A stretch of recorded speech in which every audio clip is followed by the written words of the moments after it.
So welcome to technical pollution. Oh, wait, that is no. the wrong direction. No. There we go. Spacebar. Sorry, spacebar.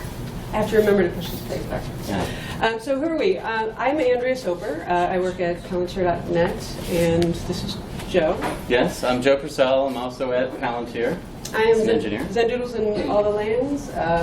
My probably largest claim to fame is the core mentoring program, which I don't do so much anymore, but nonetheless I helped with the sprints and those sorts of things. I also am a senior engineer at Palantir.net, and I should have written down on my card again who I am and what I do and all the things. And there's the pitch. The pitch. So Palantir, we're a full-service agency based in Chicago, Illinois. Right. But who are you? Yeah, so I've been part of the web development community since 2003. Most all of my experience has been on the LAMP stack with PHP. I'm newer to Drupal. I have more experience with like Symfony and done some Laravel work, stuff like that. So, Awesome. Who are you? You are project managers, developers, people who are just kind of interested in the way that technical projects work, and and you're interested in technical debt or technical pollution.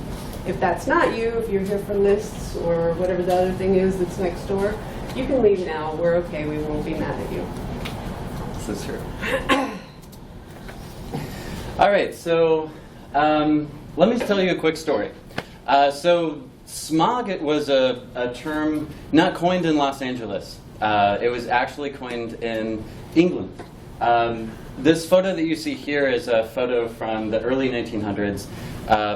The Industrial Revolution was built on cheap energy. It was built on coal. Everyone used it to, heat their homes in the winter. It was used in factories, etc. It increasingly became a problem where they would have to stop traffic. They would have like flares on the ground or like people with torches, like directing people to drive because you couldn't see anything. There were some nights where you couldn't see your hands in front of your face. If you look at this image, at the very top you see a small white dot. That's actually the sun. This photo was taken during daylight. But people just adapted. One very interesting thing is the peppered moth used to be mostly white peppered moths. After 100 years of dealing with pollution, the darker colored peppered moths, it was completely flipped, where it was hard to find white peppered moths because the darker ones blended in with all of the smog. So over time, they dealt with it. There was some legislation that was attempted to be passed to control pollution, but to be against pollution, to be against smog, was to be against coal, which was to be against the Industrial Revolution that was happening. It was to be against progress. That wasn't until 1952 in London there was a anti-cyclone event, which basically means that there was a pocket of air over London, and the air wasn't moving. It was dead of winter. It was very cold, so everyone is burning more coal than usual, and the smog became so dense that over the course of 4 days there were 4,000 people who died because of the smog. This event became the inspiration for the modern environmental movement. It was the most important event in London for pushing for air control over air pollution.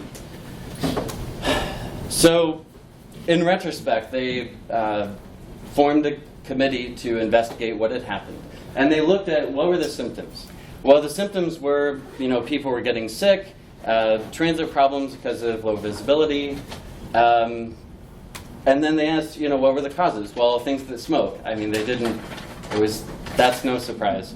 But then they looked at solutions. And so in 1956, they passed the Clean Air Act. They promoted use of clean energy, such as gas.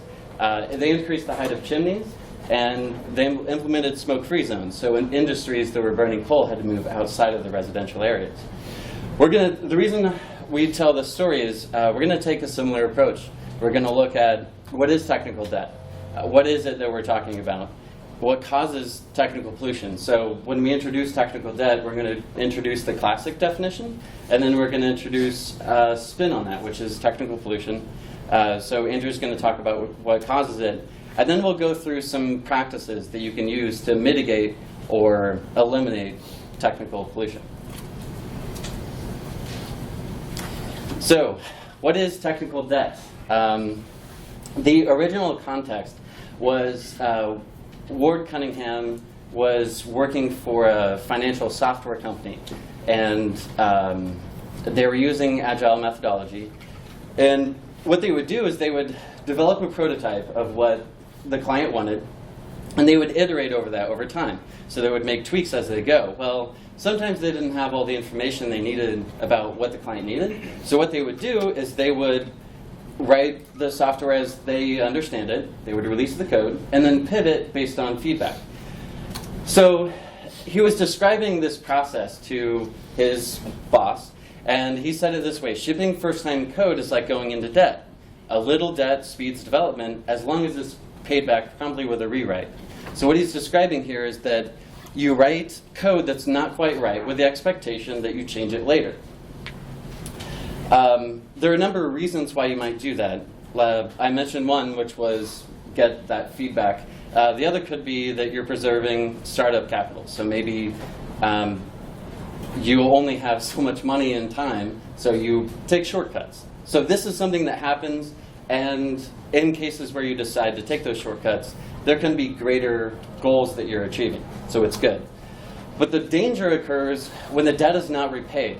Every minute spent on not quite right code counts as interest on that debt. So when you're implementing new features and you have to implement them in a suboptimal way or a slower way because of technical debt, because of maybe your architecture doesn't support the features that you're trying to build, and you're not paying down the debt, it's like having interest. So I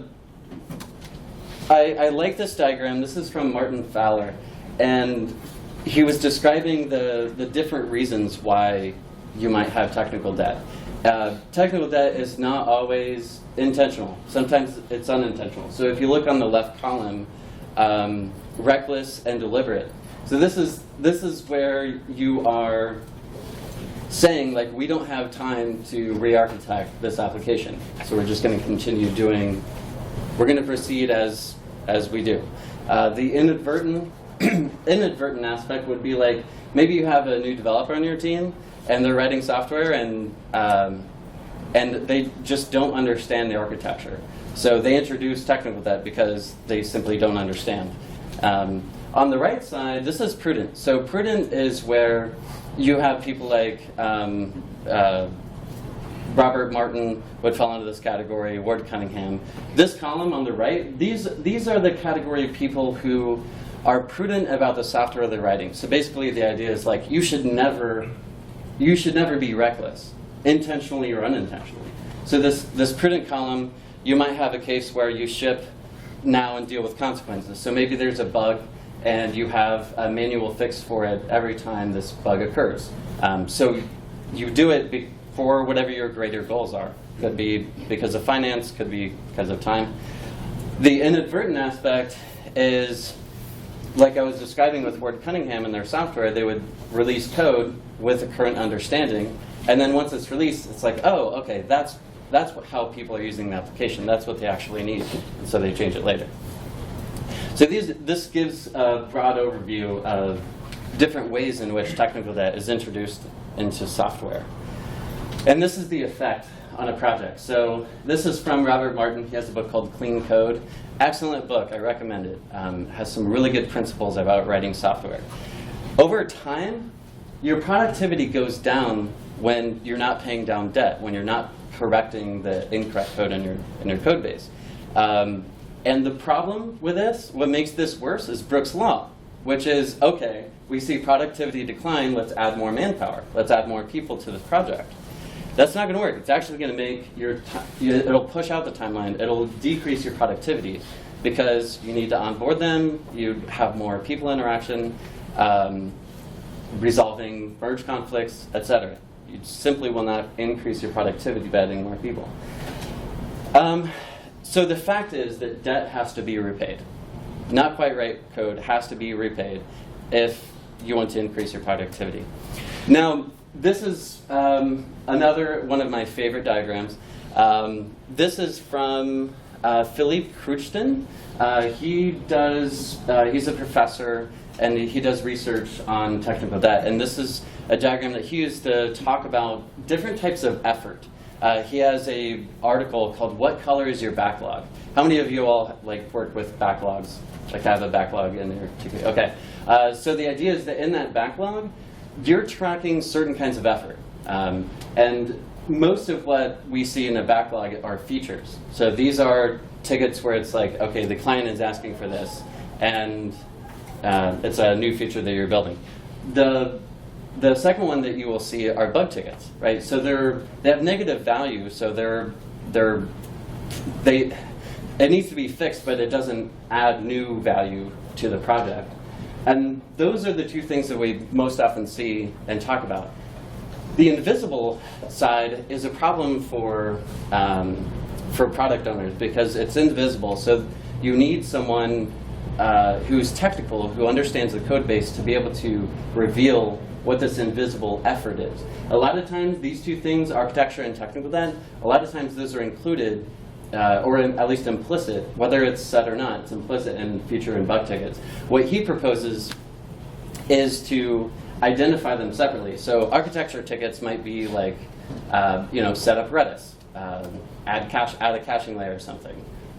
Maybe that's not implicit in a feature or a bug, right? Like it might be a bug ticket, performance isn't what it should be, and so you attach architecture effort into the bug ticket. But separating it out might be a way to identify more clearly the effort you're actually doing. And then on the bottom right, technical debt. This is invisible negative value, right? So the client or the owner of the software does not gain value from paying down technical debt. However, it increases productivity, reduces the proneness to introducing bugs, because in not quite right code, you're more prone to introduce bugs. So when you think about a backlog, this is the image that I see for the types of effort, whether it's explicit or implicit. And this is where we want to deviate from the technical debt analogy. We think that the monetary analogy communicates the wrong idea, and here's why. Is technical debt single metric? Is there one metric that we could apply to, this is how much technical debt you have and how much effort it's going to take to pay down? No, technical debt is very complex. You could have anything from code style errors, which has its own impact on a project. It could be architectural decisions that you've made that need to be changed, so you need to re-architect. There's no single number that you could place on technical debt that represents what technical debt is. The monetary analogy suggests that it is, but that's not true. Is technical debt easy to measure? No. We're still understanding what it takes to write good software. That's something we're still trying to understand. So no. Monetary debt, you log into your bank account and you can see a number that represents this is how much debt I have. It's simply not the case. It's harder to measure. And is it constant and deterministic in its impact? No, because imagine you have an architectural decision that you've made, and little do you know that a new feature comes in, and what the timeline may have been a week is now 4 weeks because you have to re-architect in order to add on that feature. So it's not deterministic. It's not constant. So there might be a ticket in the bottom of your backlog that's a bomb, right? The client's like, we need this. And then once it comes time to address it, it's like, well, sorry, this is should be 30 minutes, quick fix, but we actually need to spend 2 weeks re-architecting. So the pollution analogy. This communicates the right idea. So pollution, when you measure pollution, it's multi-metric. You don't, like when you measure contaminants in like water, for example, there's not just like one contaminant that you're looking for. You would do an aggregate. Is it difficult to measure? Sure. The tools that we have to measure pollution, we're still developing them. And is it variable and probabilistic in its impact? Yeah, when you measure for like radiation pollution, like it might exist, but it's a probability of whether it's going to be harmful to humans. It's not. It's variable. It's probabilistic. So. So in summary, we think that managing your code is more like a garden than your bank account. So what causes technical pollution? We've kind of gotten a good idea of what it is and some of the factors involved, but what we're not really clear on yet, and we promised you that we would talk about, is what causes this. But first, I want to talk a little bit about the Lorax. I'm going to assume that maybe not everyone in the room has children at home and is reading the Lorax to them every day, or seen the movie, or I think there's a new movie. No, it's not even new anymore. The movie, or even the Cliff Notes. So I'm just going to try to summarize a little bit what the book's about, so that we can remember and start from the same page. Basically, the Onceler is telling the story. He's the narrator in the story, and he goes back to when he was younger and talks about how he came to this place where the truffula trees were, and the grass was so green, and the pond was so wet, and the clouds were so clean. And he found these beautiful trees, the truffula trees, which we saw at the beginning. This is probably a bad idea. It's on the book. Oh, it is. It's totally on the book. Sorry. There we go. All right.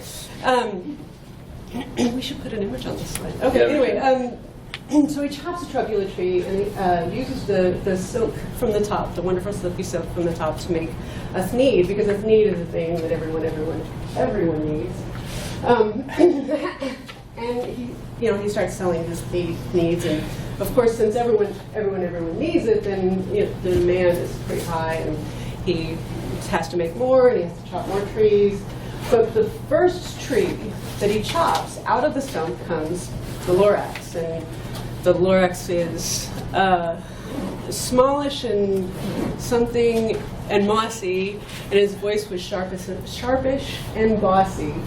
And he came out and he says, I'm the Lorax, I speak for the trees have no tongue. So as the Onceler keeps chopping down more trees and polluting the pond so that the humming fish can't go in, and the smog in the sky so the swami swans can't breathe, and the brown barbaloots and their barbaloot suits had to go away because the fruit from the truffula trees was no longer there. But so there were many impacts, right? So it was non-deterministic and all the things. And he even automates the hacking, and he pulls his family in and says involves them in the knitting of more needs, until finally he hacks down the last tree, and the Lorax goes away. So what are the things that cause technical debt? I'm going to try to make this transition a little bit. One of the things that causes technical debt here is schedule pressures. Because business is business, and business must grow regardless of crummies and tummies, we have to, we've got to ship it. And so the idea that the schedule pressure is here, we've all experienced it, this makes us write code that may be not quite right. Also, business pressures. If somebody had come in to the Onceler and said, hey, we want blues needs now. Sure, absolutely, we'll give you some blues needs. We can totally do that, except if we look at the pictures, there aren't any blue truffula trees. Like, so we get requirements that maybe are going to be kind of hard, and someone not understanding what those requirements are will make promises, and those kind of business pressures are things that they don't understand. Also, changing requirements. Maybe we've been making these pink needs for a really long time, and all of a sudden now it needs to be orange. How do we do that? And it changes like right now. And the other example on this one that's not needs is, Joe kind of alluded to it earlier, the bicycle to a car. So we're gonna start with a bicycle, and eventually we're gonna have a race car. Well, but wait, where it's right too, you just built the frame. What do you mean you need a new frame? Well, this frame won't fit 4 tires, so we have to have a new frame. And so when the requirements change as we go, that can also contribute to our technical debt. Code practices. If your code is such that it would take a developer maybe a couple of weeks to onboard, it might be a little bit too complex. This could be a problem, right? Code complexity is a good indication and a cause of technical debt, because now we have to implement around complexity and do things that are maybe challenging. Also, having the lack of a good style guide or examples and those kinds of things of the best practices in your code base is another cause of technical debt. The use of design patterns and educating your junior developers on what these are is another cause. The lack of that is a cause. Also, incomplete tests. Good code is testable code. If you have code you can't test, it's probably that might be a pretty good indicator that you need to rethink the way that you've written your code. And something that goes along with this is incomplete documentation, which kind of goes back to that onboarding your new developer. If you have good documentation, then onboarding should be a lot easier. But yeah, and tests also make really good documentation. But basically, what we're kind of trying to say is that you need a Lorax on your project. You need someone, I repeat, right, the Lorax, I speak for the trees. You need someone to come in and speak for the code, because the people who tell you that they need a blue need, they don't know. They don't know that they can't have a blue need and that that's a really high effort.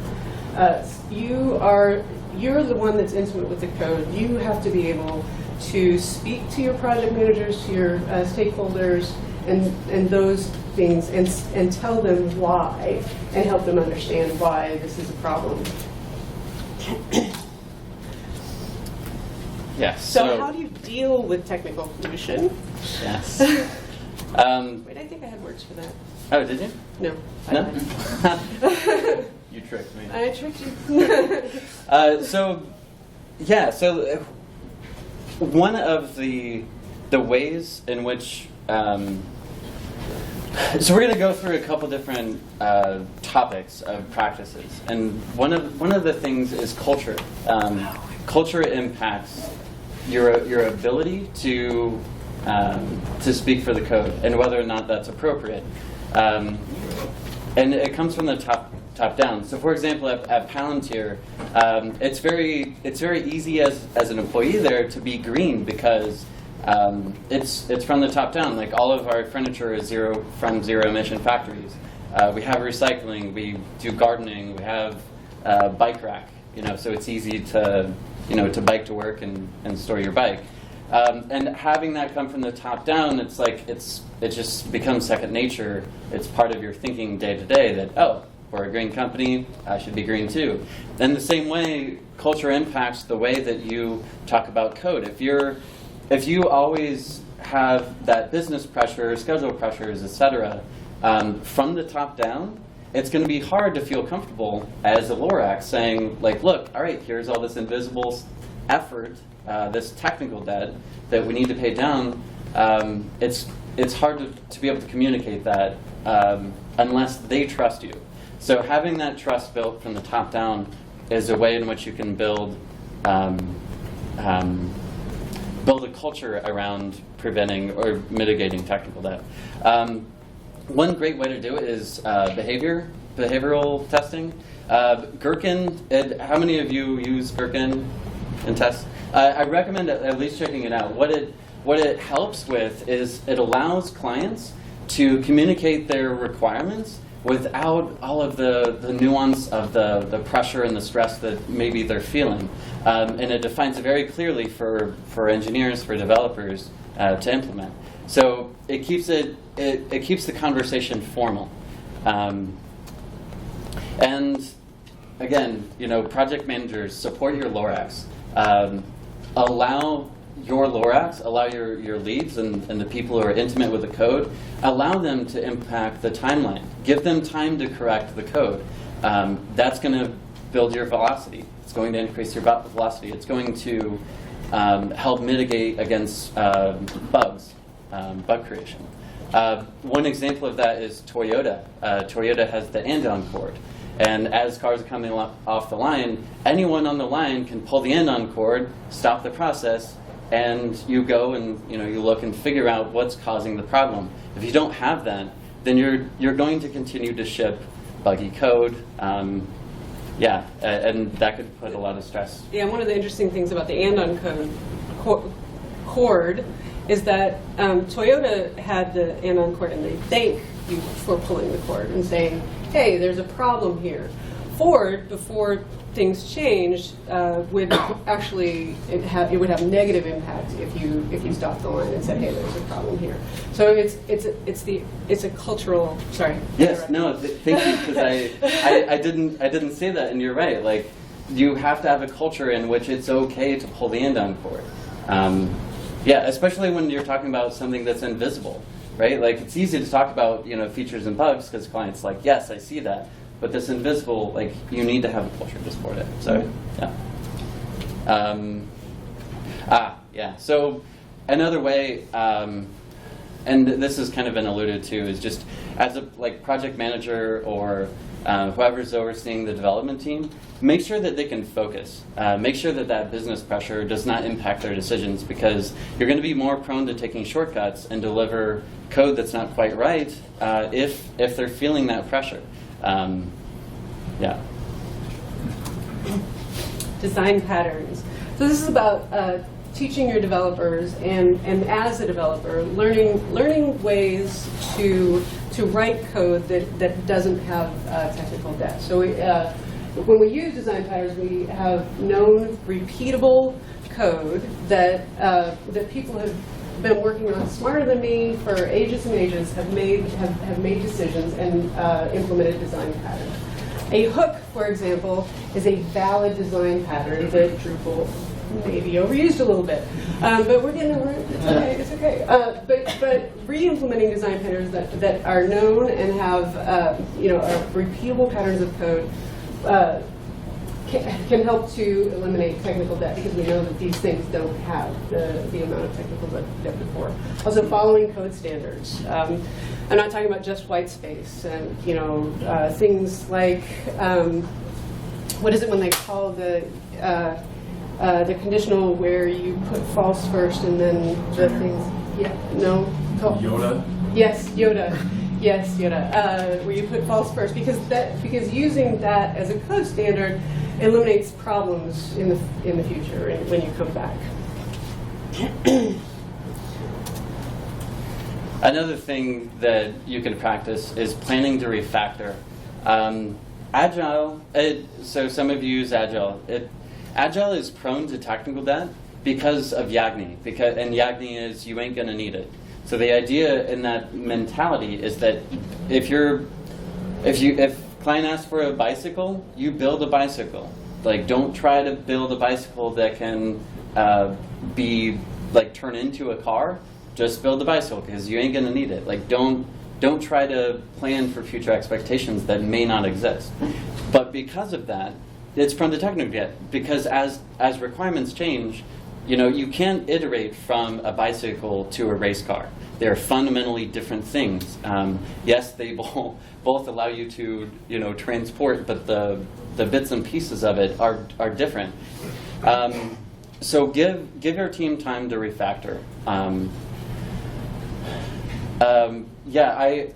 Related to that is Philip Kruchten. I mentioned he does research on this. He has some good conversations around how agile and architecture are like oil and water. Just really interesting side note. And going back to Ward Cunningham, even in his original presentation, he says, an excellent time to refactor code is right before you extend it. So if you're planning to add a new feature, give your team time to make the changes to the code that are needed to implement the feature. This could also, another thing that's related to this is give them time to do code cleanup. So maybe it's not a big feature that requires architectural change, maybe it's small, but give some padding to allow them to do code cleanup. Test-driven development. So Joe talked a little bit earlier about behavior-driven development, which is part of test-driven development. Because behavior-driven development speaks very specifically to using Gherkin to define your features and those sorts of things and what you need to implement. But test-driven development is thinking about the code as a testable entity from the beginning. So even Gherkin is great and definitely contributes to it, but thinking about the way to write your code in a way that's testable makes you think about writing good code. So think about the tests first, write the test before you write the code, and remember that good code is testable code. And I always like to say when I'm talking about this, because people are like, oh, that's just too much time, I can't do it. There was a study that was done, I can't see the bottom of that, but I have notes here. IBM and Microsoft got together and did a study about test-driven development, and they said that it caused an increase in initial development time of about 15%. But the impact was that you had a decrease of 40 to 90% in defects at the end of the project. So what you end up with is you take a day a week, and you get half your project back. Like it's big on the end. And so think about the code first and write the test first. And it makes you write better code. It forces you to write better code. So continuous integration is a practice of, in general, it's a practice of integrating your code, daily or as soon as it's ready. In addition, and when we think of continuous integration, we often think of automated testing, like with Travis or Circle CI. But there are things that you can add on to that that's not just testing your code. You can also do static analysis. There are tools like PHP mess detector. PHP mess detector is very opinionated, but every time that the mess detector has found an error or an issue with my code, it's always brought me to a place where I realized there is something that I could improve about the code. So take a look at PHP mess detector. There's copy and paste detector. Then there are tools like SonarQube and Code Climate. What they'll do is per pull request, they'll give you a list of violations of code style, or not violations of, well, I guess you could say violations of best practices. So when you're reviewing code, you can see these indications of, your code might need to be improved. So prevent the pollution at the source. There's nothing so permanent as a temporary solution, right? And when it comes to code and writing bad code stays. So Yeah, so I mentioned, go to phpqatools.org. PHP Tools lists like PHP Mess Detector and PHP CS. And the other that I recommend is phpmetrics.org. If you're looking at generating your own static analysis reports, PHP Metrics bundles up in some nice visuals for you. And if you're working with JavaScript, there's a tool called Plato that does the same, produces the same kind of reports. Like cyclomatic complexity, for example, is a metric of how complex your code is.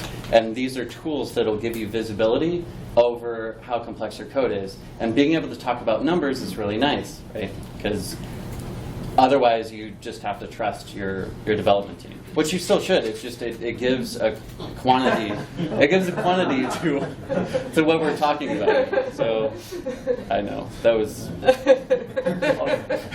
I'll move on. I'll move on from there. Wouldn't you know? Anyway, so PR review. If you So we've written our code with tests in mind. We have tests. We've run the tests because we have continuous integration. We've also run some mess detection and code smell detection programmatically. Now there's a PR there. We have code. It needs to get into the code base. There's one last step, and that is PR review. This is where you have a real person look at your code to say, hey, does this make sense? Obviously it works, we have tests around it, but does it make sense? Do we want this code in our code base? And it's really important to do this.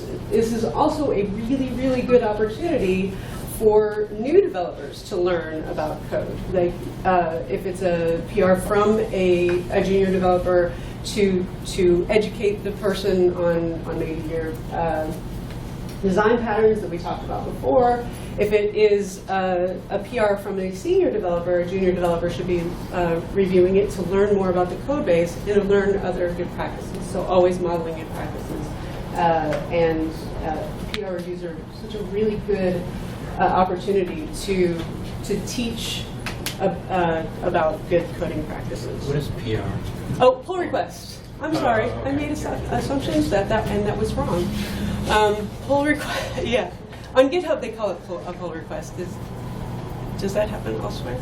They call it merge requests on GitLab. I'm not really sure what they call it on Bitbucket. Bitbucket, I think it's pull request. Yeah. Okay. All right. So basically, a PR review is when you check out your code, you do a feature branch.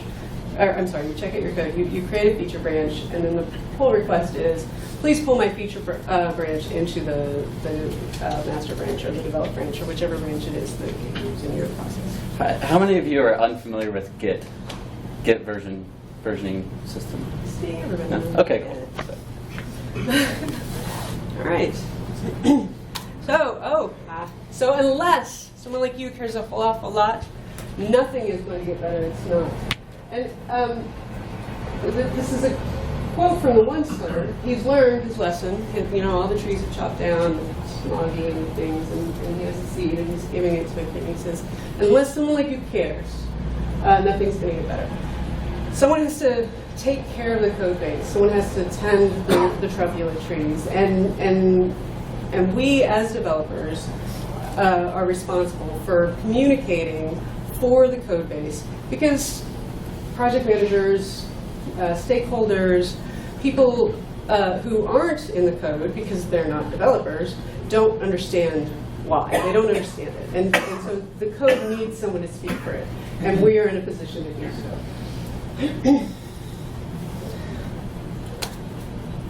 Any questions? I feel like that was it was supposed to be high impact. Does anyone have questions? Yes. Can you, I think in your presentation, you kind of touched around some of this, but I wonder if you could be more explicit about how you measure technical debt. And that's Like a physical process that you would go about to like Right. measure your technical debt. right. That's part of the point, is that it's a very difficult thing to do. Yeah. To measure your technical debt. Are you a developer, project manager? I'm a code monkey. You're a code monkey. So then you understand that that's a really complex question, because you wrote your code in theory based on the circumstances at the time. Circumstances have changed and made it so that you have debt now, right? And you have pollution. Your code is not what it should be based on your new understanding of the way the world works. But you also don't know what you don't know. You don't know what the next piece of debt is either, or pollution. So to quantify that, this is why the monetary intelligence doesn't work, right? I can't go to my project manager and be like, okay, we have 10% technical debt and we need to pay it down right now, because you just can't do that. You can't, and it's hard. And what we're hoping is that we're helping to give you words that you can say to your project manager that says, and freeing you, and maybe. Let's see, there we go. Empowering you is the wrong word. Giving you the responsibility. You have to talk to your stakeholders and project managers about what's in the code. And you have to explain why. Why did this happen? Why are we putting a new frame on our bicycle, right? Well, because we want it to be a race car. That's what you want now. Why did we put the old frame on it? Because you told me you want a freaking bicycle. Okay, so we have to speak for it, and we have to think about it the way that we speak for the code in a different way than calling it debt, because debt implies a very uncomplex, not complex way, and it is complex. I guess I wasn't asking specifically like how we attach the metric to it, but like I guess maybe I'm getting it more as just a better understanding of an example of things that constitute technical debt. So would something like, speaking from a project that I've been working on, there's certain business rules that you need to meet. You got to get the prototype done, and the CEO wants to see it do it this way. And so I said, okay, I know that this way that I'm building the query right now is not going to scale. But he wants to be able to see an example of this in a prototype right now, and so I'm just going to write this totally inefficient query, because at the moment, for me to try to write it as a better query is going to require some other type of supporting infrastructure in our system that doesn't exist right now. So I'm just going to go ahead and I'm going to write this query that I know will totally destroy the CPU if we actually try to put this on a production site and scale it up. So that's an example of technical debt. It is like absolutely. this poorly written query. Right, and what we have to be clear about is, as a developer, your project manager or CEO or whoever it is not going to look at that and go, wow, that's a crappy query. Can we, what's it going to take to fix it? He doesn't know. He doesn't know. He doesn't know. So you have to be vocal and be like, okay, I'm going to give this to you, but here's the impact that it has. And if you can provide numbers, provide numbers. But if you can't, then just, you can say, when we come back to this, there's going to be a performance problem, right? The more that we have to work around this means that it's going to take me longer to implement new features. These are things that you can come back to your stakeholders and CEOs and project managers and say, because hopefully, and you could certainly, there's a video of this talk. You can send them our way, or not our way, but send them to the video and say, okay, here are some of the things that I'm talking about when I'm saying technical debt. Also, Joe mentioned earlier some of the programmatic ways that can give you some metrics on your code. Now, it's probably not going to look at things like a query that's not optimized. It probably won't do that. But it will look at a lot of the other kinds of things and give you scores on those. And you could do a performance budget with your code and just continually run profiling. There's a tool called Speed test IO. Blackfire. Blackfire, I believe. And Blackfire will run the, you said, I believe you set a budget and you run the profile on your code. And so you could just say, like, uses this much memory and execution time is below this amount. So it's some performance, and the other is these static analysis tools. You can just choose, like, here's a threshold.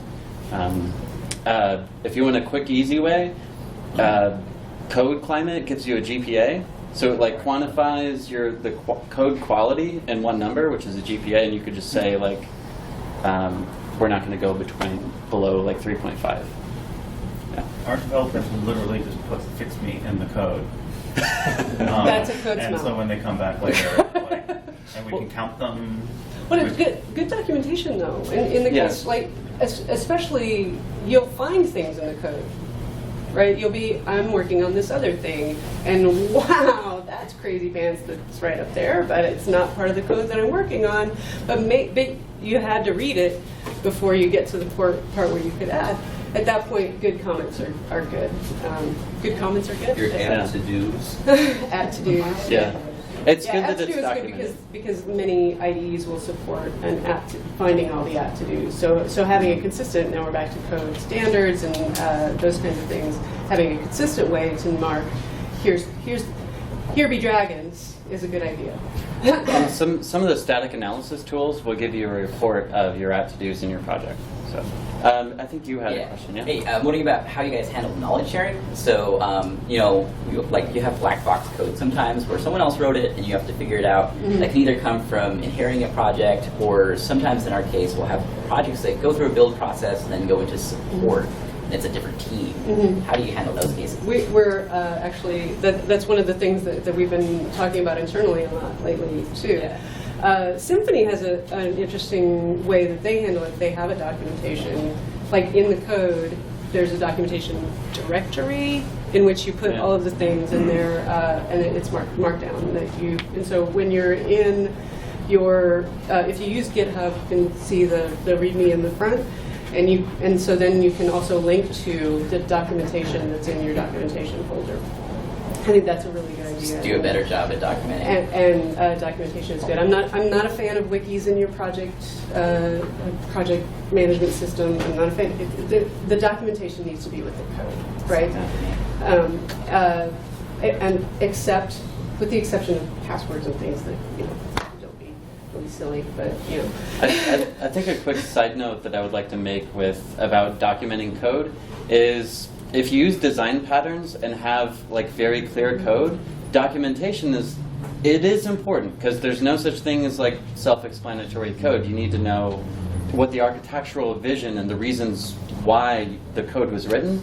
But having good quality code, it's going to be easier for someone to come and understand what the code is and extrapolate that. So I do find tremendous value in standards. So when I go to work on a site and it's built the way that I would have built it, that's awesome. yeah.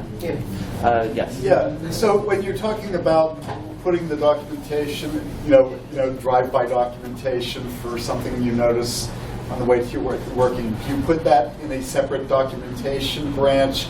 Because what happens if your feature branch, for some reason, doesn't make it into the code, then that documentation, that drive-by documentation you added, doesn't make it into the code either. my feature branch always makes it. Well, if you're documenting code that's not in, why are you? No. You're noticing something. The case here was you noticed a problem with something else while you were happening to work on your feature, but the code is not part of your feature. We have one more question, and then I want to come back to the show. I was going to ask about, first have been around a long time.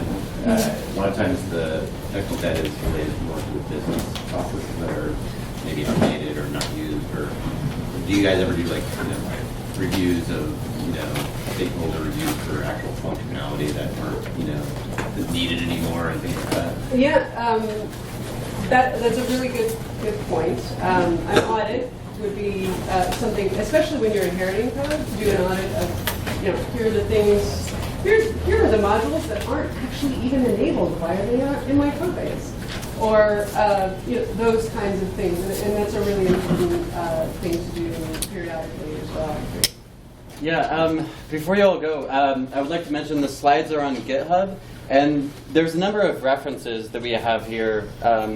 I won't point all of them out, but related to what you were just suggesting about having an audit of features, there's a really interesting article called "Using Agile Techniques to Pay Back Technical Debt," right there. And in that, they have a conversation about different ways to approach servicing technical debt and communicating that to stakeholders. So it might be worthwhile reading. Yeah. You'll link to this off your presentation, off your. We can do it. Yeah. Okay. Yeah, we're at time. It's 11:56. So thank you all for coming. Really appreciate it. Yes. Thank you.